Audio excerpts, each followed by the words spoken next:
Здесь не просто учат двигаться, здесь учат летать. Во Дворце детского творчества зажигают искру осетинской культуры через танец. Это кружок осетинских танцев. Дети с ранних лет постигают красоту и величие народной хореографии. Каждое движение в этих танцах символично. Ребята учатся держать осанку, чувствовать ритм и танцевать в едином дыхании с партнером. Но самое главное – это понимать, что за каждым шагом стоит история, передаваемая из поколения в поколение.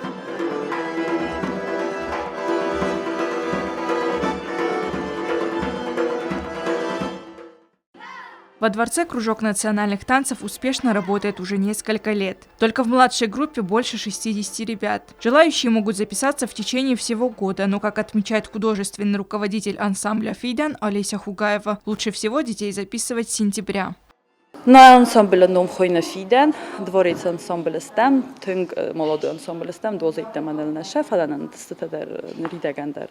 Из эрендер шестая средняя группа поездкая, на старшая группа Питер Маковин Чошевым, 19 число ноября Шевым. Наша главная задача не просто разучить движения. Мы стараемся донести до детей философию нашего танца. Рассказываем о том, почему мужчина в танце так сдержан и горд, а женщина грациозна и скромна. Это и есть воспитание характера. Немаловажное значение имеет и индивидуальный подход к каждому из танцоров, говорит Олеся Хугаева. Есть дети, которые просто стесняются и вообще плакали первое время, потому что маленькие, а потом уже привыкают и раскрываются. И я сама иногда удивляюсь, что ребенок вообще изменился.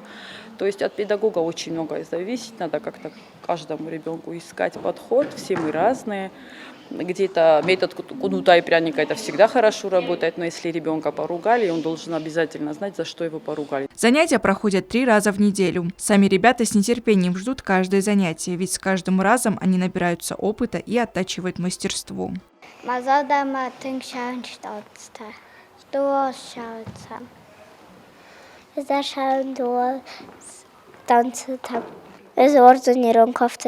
Мне больше всего нравится синт, бегунок и разножка. Я сюда хожу уже почти 2 года. Спасибо Олесе Леонидовне, то, что учит нас танцам. Кружок национальных танцев – это больше, чем хобби, говорят сами ребята. Это гордость, характер и настоящая дружба, скрепленная общим ритмом. Алина Ельфимова, Владислав Пащенко. Информационный выпуск сегодня.